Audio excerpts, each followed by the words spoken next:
All right, guys. My engineer forgot to take off the mute button all this time.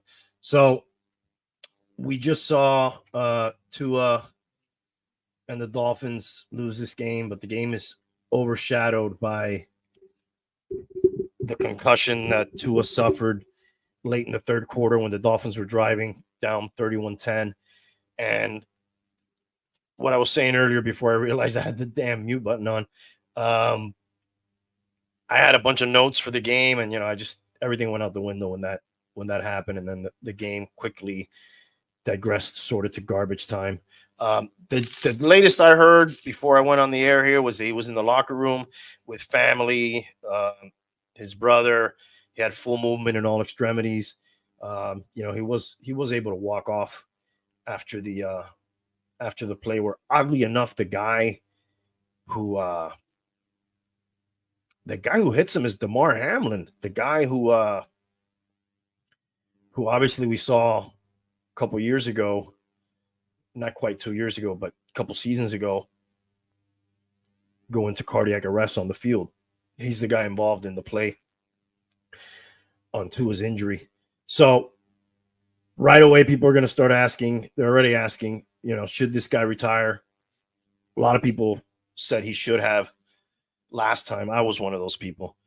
I thought it was really incredible that he went through last year without getting hurt, but he was pretty well protected last year, and he really didn't run the ball. That's obviously not been or ever will be a part of his game. Even on the scamper he had today for like 11 yards, and he ran that was really in slow motion. The running, that's just not his thing. And then on this play, he had the first down. I don't know what you know. Again, easy for me to say here, smoking a cigar, watching the game, you know, with my drink to say what he should have done. But he had the first down. You got to slide, especially a guy like him. Um, but you know, if if we want to go before that happened, this was one of those games where if you are what a lot of because the fan base is, I don't want to say divided, but there's there's you run into like almost two kind of Dolphin fans nowadays. The ones that think we're great and we're just about to put it all together, and there's always some reason why we didn't. It's usually like some injury or something like that. And then there's the other part of the fan base, which unfortunately I'm part of this, is that I think we haven't proven anything. And that's not an opinion. If you look at the numbers, we don't beat the winning teams. I think we're now 1-7 the last 8, and maybe 3-13 or 14, 3-13 the last 16 games against teams with winning record. This game in the last couple of seasons, I believe it's 1-12 now, or one out of the last 13 we've won versus the Bills. This wasn't even a ball game. It's going to be overshadowed by the injury, and we hope he's all right and everything. But if you're looking beyond the injury at just the performance of the team, it was terrible. It's more of the same. We've seen it over and over again. I mean, they're harder than it was for us to beat the Patriots back in their heyday. So, this was the kind of game that if you wanted to change those narratives, which,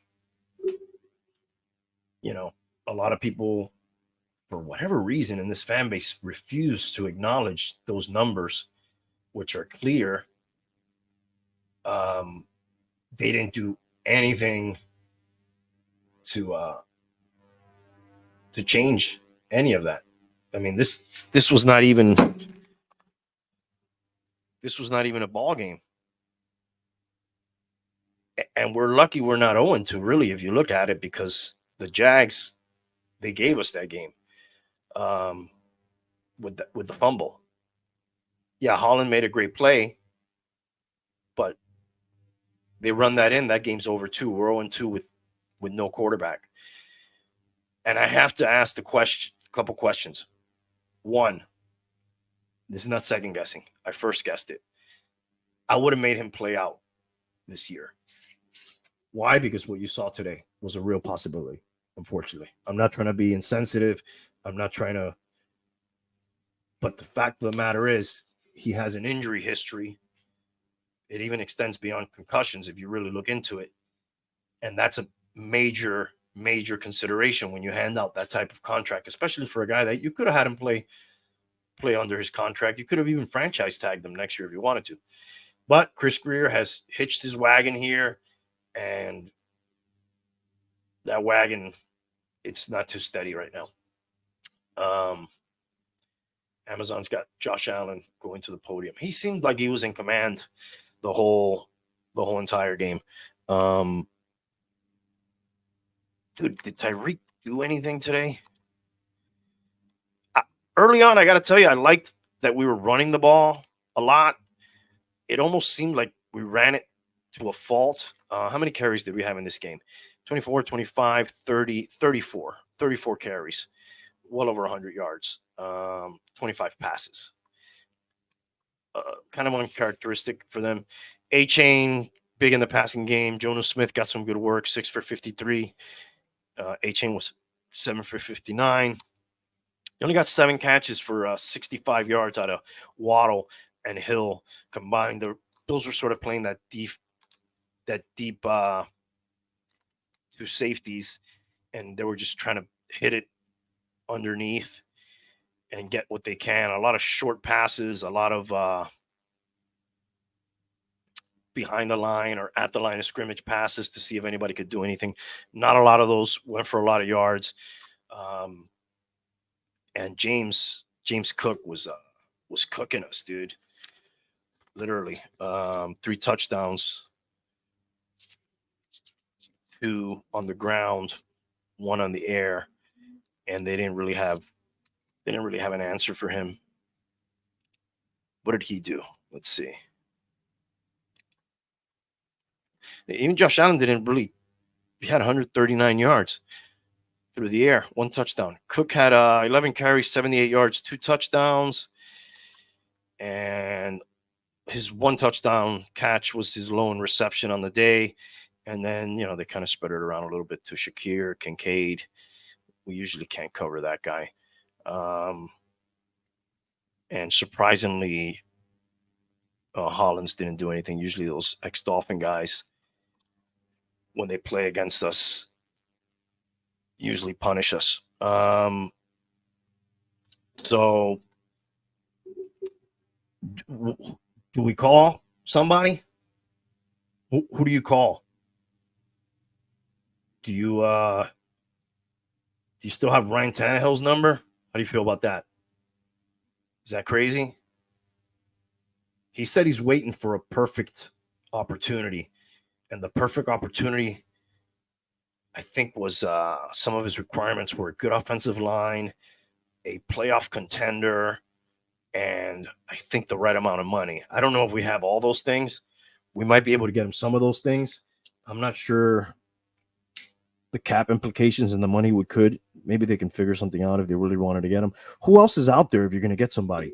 Or you just roll it with Skylark Thompson and see if he can progress with some practice, maybe for one more week, since you got some time left until you go to Seattle. Does this team have enough talent to win with a guy like Skyler? Or do you absolutely need to go get somebody? Or do you just wait and see how Tua progresses and he comes back? Do you think he should come back? I'm one that I didn't think he should have come back before. So, if you're asking me now, I'm still back on what I was earlier, which is, especially now that he's got some guaranteed money, it's not like he's going to be broke if he can't play ever again. Does that seal Greer's fate? I don't know. Really sucks, dude. Really sucks. I don't know what else to tell you about that. I guess we're just gonna have to see how he progresses, but it didn't look good. He did the let me see if I can show you guys. I have it somewhere here. Show you the play where this happened. It's late in the third quarter. Dolphins are kind of driving, and I believe it's a third down.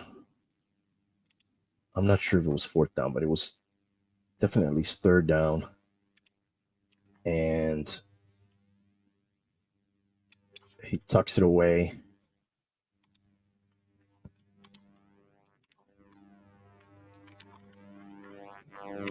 And he puts his head down.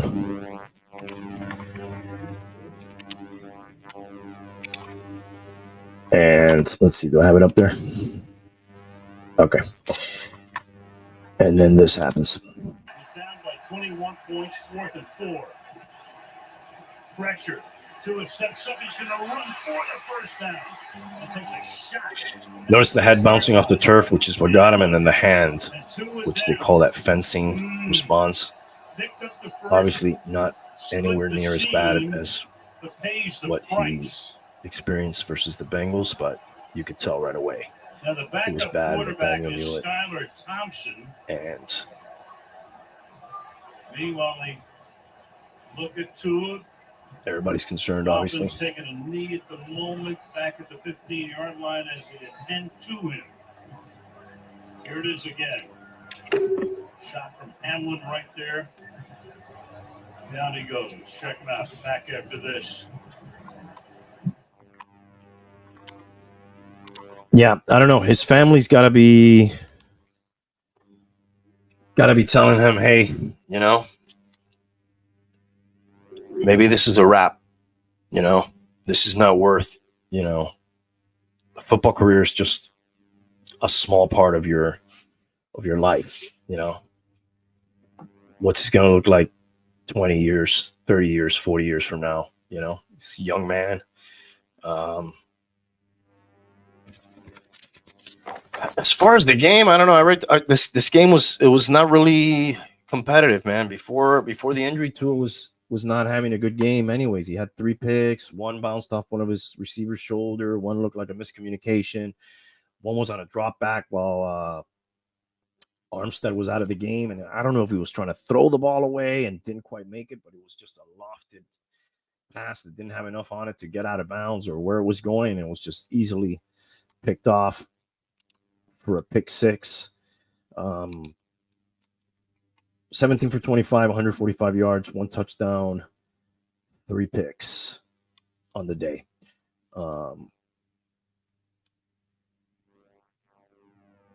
Kind of over at after that first touchdown in second half, which made it 31-10, and it stayed that way. So I don't know. If I'm the Dolphins, I'm starting to look at options, because obviously you didn't like Mike White, who was actually, I believe he's a Bill now, actually. Skyler, you didn't believe in him enough last year that you brought in Mike White. This year you got rid of Mike White. You left him in, even though he's the guy who had experience and played that playoff game, damn near beat the Bills a couple years ago. Has that guy been given a fair shake? Probably not. If Tua can't play anymore, do you want to roll the rest of the year with that guy? Probably not. So you gotta start looking at some options. And obviously Ryan Tannehill is one of those, right? How about Brady? Is that crazy to think about Brady? I can't stand that guy, but I'm sure his name is going to be brought up.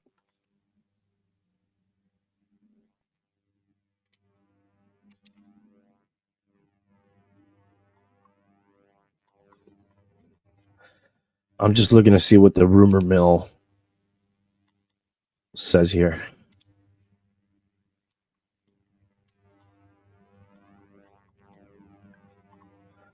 Oh, this is just one of those spam website that says Dolphins will sign Ryan Tannehill, but that's just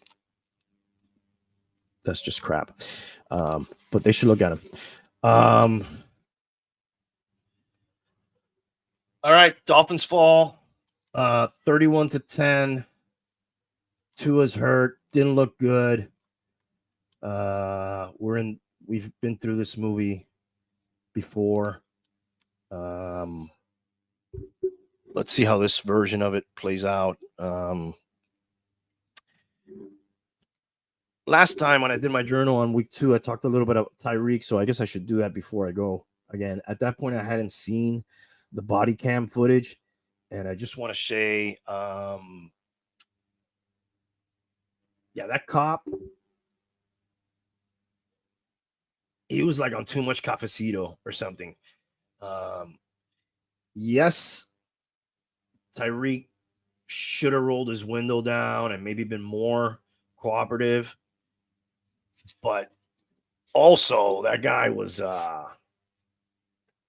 too fired up, man. Like, no need to really snatch him out of the car like that and throw him down on the pavement and get on top of him. It could have been handled better on both sides, but that officer looks like a problem. On the same token, you gotta do what they say.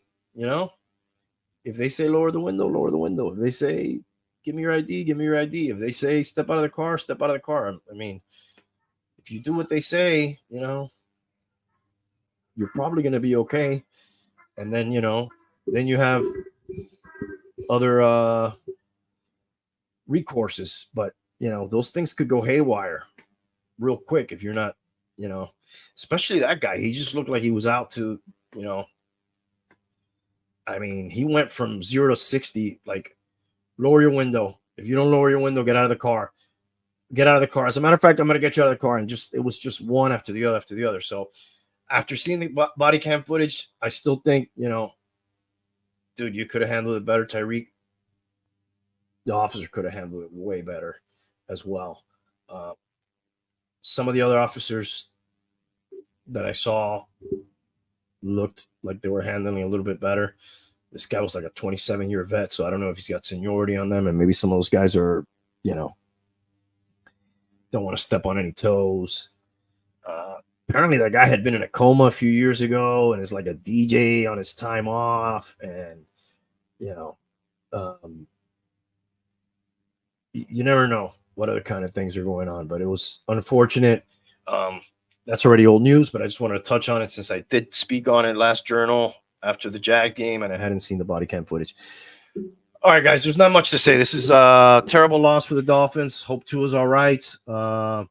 And then we got a lot of stuff to think about here. With I guess we got about 10 days left to go before we got to go cross country to Seattle. Will it be Skyler? Will we have somebody in? If we get somebody in, will they even be able to play by then? I'm imagining it'll be Skyler Thompson. But we'll see what the long term holds. All right, guys. Go Fins. And hopefully there's a better outcome next time. All right. Peace.